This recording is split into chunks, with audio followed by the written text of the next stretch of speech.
Hello everyone, welcome back to my channel. आज हम लोग पढ़ने वाले हैं class 12 macro economics, calculation of national income. और किस मेथड से? एक्सपेंडिचर मेथड से। फॉर्मूला तो हम लिख दिए हैं, लेकिन इसको पूरा क्लेरिफाई करेंगे। Formula C plus I plus G plus N X means export हो जाता है एक्सपोर्ट, और ये मीन्स हो जाता है इंपोर्ट। लेकिन पहले उसके जाने का हम लोग समझे कि है क्या एक्सपेंडिचर, क्या खर्चा।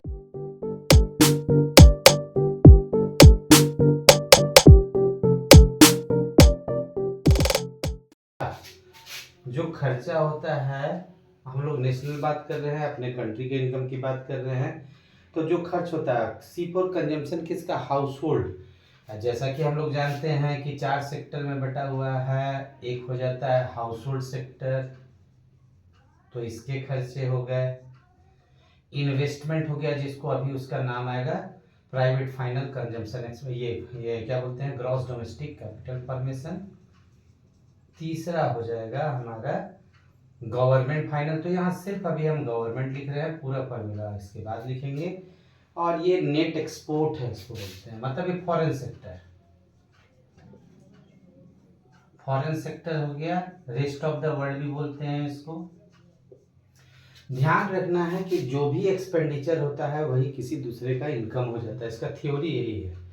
तो अगर हम एक्सपेंडिचर मेथड से निकाले, चाहे नेशनल इनकम मेथड से निकाले, चाहे ग्रॉस वैल्यू एडेड से, रिजल्ट सेम आएगा। चलो अब हम लोग इसको आगे प्रोसीड करते हैं कि कैसे कैसे इसको आगे हम लोग को करना है, कैसे निकालना है, नेशनल इनकम का कैलकुलेशन करना है। पहली बात तो इसमें समझना है, तो चलो शुरुआत करते हैं। जो भी हमको करना है, लेकिन उसके पहले हम लोग जीडीपी निकाल लेते हैं। और जीडीपी एट फाइनल एक्सपेंडिचर क्या होता है? जीडीपी होता है, मार्केट प्राइस पे होता है। तो जैसा कि हम लिखे थे C plus I plus G plus N x. अब इसको पूरा का पूरा एक्सप्लेन करते हैं। एक्स माइनस एम था, एक्स फोर इम्पोर्ट हो जाता है इम्पोर्ट। इसमें पहला इसके कंपोनेंट्स हो जाएंगे।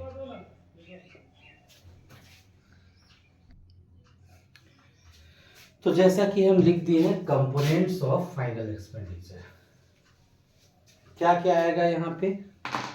तो फर्स्ट आ जाता है हमारा प्राइवेट फाइनल कंजम्पशन एक्सपेंडिचर।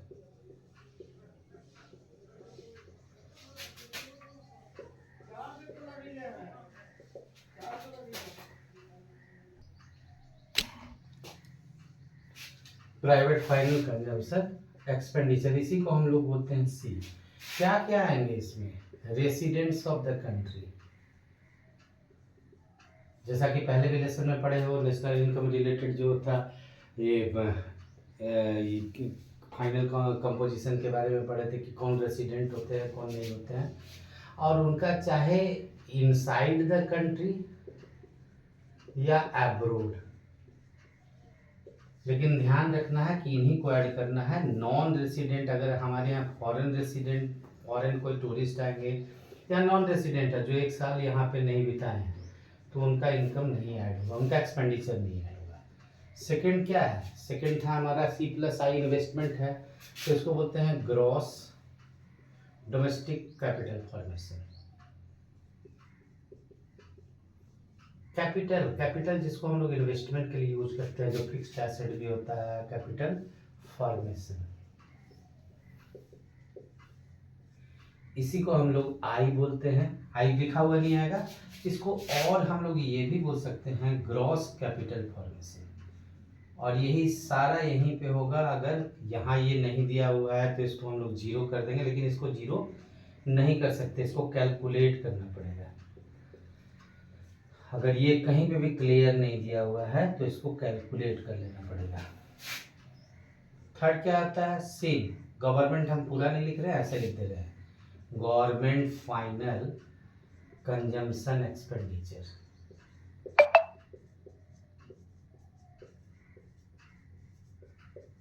जिसको हम लोग बोल देते हैं जी। और फोर्थ हो जाता है net export, net export means क्या हो जाता है, एक्सपोर्ट हम लिख दिए, शुरुआत में भी लिखते थे माइनस इनपुट, जिस जो वैल्यू आएगा। अब देखो अगर इसको हम लोग शॉर्ट फॉर्म में बोले तो सामने दिख रहा है PFCF, इसको क्या बोलेंगे GDCF, इसको क्या लिखेंगे GFCF, और ये तो NFCF ही है।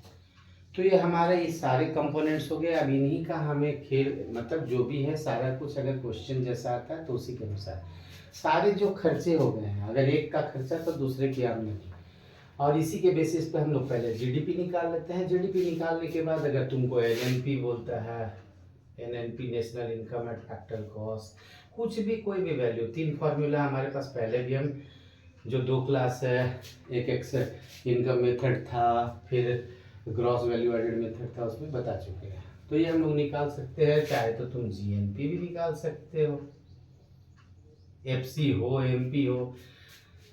जैसे यहाँ से N से G पे आना है तो डिप्रिसिएशन ऐड हो जाएगा, नेशनल टू डोमेस्टिक है तो NFIA यहाँ पे ऐड या सब्ट्रैक्ट होगा, FC टू MP है तो NIT प्लस या माइनस होगा, वो तो डिपेंड करता है कि MP है तो FC लाना है तो माइनस कर देना, बड़े वैल्यू है तो छोटा वैल्यू उसको माइनस कर देते हैं। चलो इसके बेसिस पे हम लोग सवाल निकालते हैं और उसको कैलकुलेट करते हैं।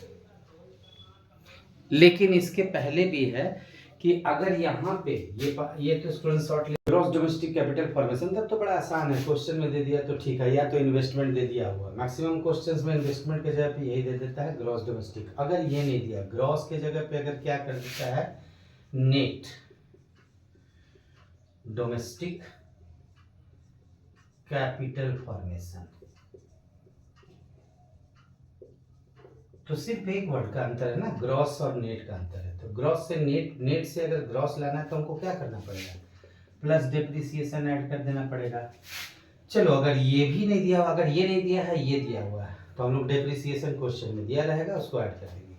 अगर इसके जगह पे अगर दे देता है नेट भी दे दिया, डोमेस्टिक के जगह पे क्या कर दिया फिक्स्ड कर दिया, फिक्स्ड कैपिटल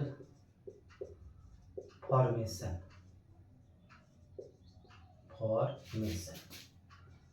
तब हम लोग यहाँ क्या करते हैं, यहाँ पे प्लस डिप्रिसिएशन तो करते ही हैं, पहला नेट के चलते क्रॉस किए, फिर फिक्स्ड है तो भाई स्टॉक में चेंज आएगा, तो चेंज इन स्टॉक कर देते हैं। चेंज इन स्टॉक अगर नहीं दिया हुआ है तो हो सकता है वहाँ इन्वेंट्री लिखा हुआ हो तो इन्वेंट्री लिख देते हैं। अगर ये भी नहीं दिया हुआ है तो लिया क्लोजिंग स्टॉक और ओपनिंग स्टॉक, तो वहाँ लिख देते हैं क्लोजिंग स्टॉक। 1 मिनट, इसको ऊपर में लिख दे रहे हैं, यहाँ आ रहा है कि नहीं, ठीक है ठीक है, इसको यहाँ पे हम इंडिकेट कर दे रहे हैं। अगर ये भी नहीं दिया हुआ है, ये दे देते हैं NFCF, NFCF है तो हमें क्या निकालना पड़ेगा, GFCF निकालना पड़ेगा। तो GFCF निकालने के लिए पहले N के चलते हम लोग क्या ऐड करेंगे, प्लस डिप्रिसिएशन ऐड करेंगे, फिर प्लस क्या करेंगे, यहाँ फिक्स्ड है, इसको ग्रॉस डोमेस्टिक बनाने के लिए क्या करना पड़ेगा हमको, यहाँ पे चेंज इन स्टॉक तो कर ही दिए थे, पहले ऐसा पूरा लिख देते हैं, चेंज इन स्टॉक लिखो। अगर ये नहीं दिया हुआ है तो इन्वेंट्री होगा, इसको ऐड कर दो। अगर इन्वेंट्री भी नहीं दिया हुआ है तो अगर दिया हुआ क्लोजिंग और ओपनिंग बैलेंस, तो closing balance minus opening balance, बस सारा गेम यहीं पे है। अगर जैसा क्वेश्चन आएगा उसके, हाँ इसके अलावा हम इसको यहाँ से रिमूव कर दे रहे हैं, वक्त दे रहे हैं, स्क्रीनशॉट ले लो, हम हट गए यहाँ से। हमारे क्वेश्चन में दिया रहे सिर्फ ग्रॉस कैपिटल फॉर्मेशन, तो यही है, यही इन्वेस्टमेंट है। अगर ये ग्रॉस के जगह पे अगर लिख देता है नेट कैपिटल फॉर्मेशन, तो हम लोग ये ग्रॉस डोमेस्टिक कैपिटल फॉर्मेशन निकालने के लिए पहला क्या करेंगे, नेट और ग्रॉस, बस मतलब क्वेश्चन का पैटर्न कैसा रहेगा ये तुम लोगों को बता दिए। चलो अब एक क्वेश्चन लिख देते हैं, उसको सॉल्व करके दिखा देते हैं कि कैसे सॉल्व हुआ। चलो तुम्हारे सामने सवाल है, ये पर्टिकुलर्स दिए हुए हैं इन करोड़ में, प्राइवेट फाइनल कंजम्पशन एक्सपेंडिचर हो गया है 1000, इसको नंबरिंग कर देते हैं 1 2 3 4 5 6 7 8 9 10 11 12 13।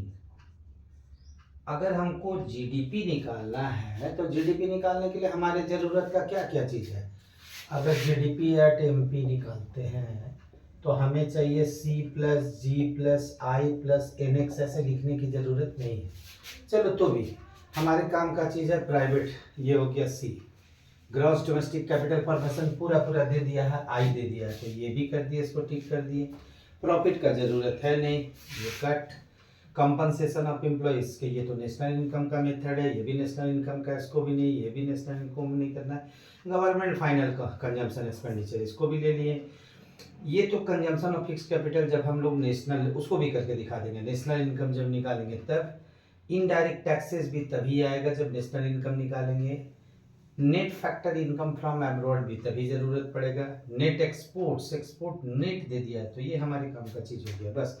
नेट इनडायरेक्ट टैक्सेस का भी जरूरत नहीं है, सब्सिडीज का जरूरत नहीं है, net factor income from abroad का जरूरत नहीं है। ये 2 बार लिखा गया है तो इसको यहाँ से मिटा देंगे। नेट फैक्टर इनकम चलो जीडीपी निकालने के लिए तो हम लोग क्या करेंगे, प्राइवेट फाइनल कंजम्पशन एक्सपेंडिचर को नंबर 1 कर दिए, फिर गवर्नमेंट फाइनल कंजम्पशन एक्सपेंडिचर या जो भी ये +2 कर दिए, प्लस गवर्नमेंट का फाइनल कंजम्पशन तो ये कितने नंबर का है, 6 नंबर का, यहाँ 6 कर दिए। और नेट एक्सपोर्ट देखते हैं कहाँ पे है, तो ये ±50 हो गया। सबका वैल्यू पुट कर देते हैं। 1 है 1000 प्लस 2 दे देते हैं 250, फिर 6 देख लेते हैं क्या है, 6 से ये 1000 100 प्लस ये तो -50, NX का वैल्यू हो जाएगा -50। 1000 200 100 300 1350 1350 -15 1300 करोड़, ये करके आंसर लिख देना है। सपोज कि तुम्हारे पास ये सवाल नहीं रहता और बोलता कि